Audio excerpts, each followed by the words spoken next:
Señor presidente, señor comisario. Tenemos buenas noticias. Tenemos 26 millones más en el nuevo presupuesto. Mañana aprobaremos esta resolución que impulsa llegar al 4%, al que nos ha anunciado ya el comisario que vamos a llegar. El próximo mes seguramente aprobaremos mi informe para la cumbre humanitaria en Estambul, que también propondrá llegar a este 4%. Pero tenemos, junto a las buenas noticias, un gran problema: cómo resolver la provisión de educación a tantos miles, centenares de miles, millones de niños en situación de emergencia.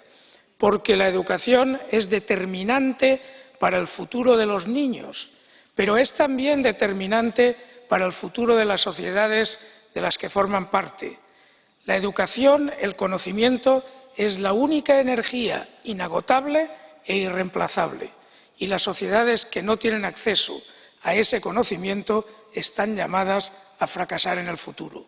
Por tanto, apoyar la educación de los niños es apoyar a las familias, es apoyar igualmente el progreso de sus sociedades.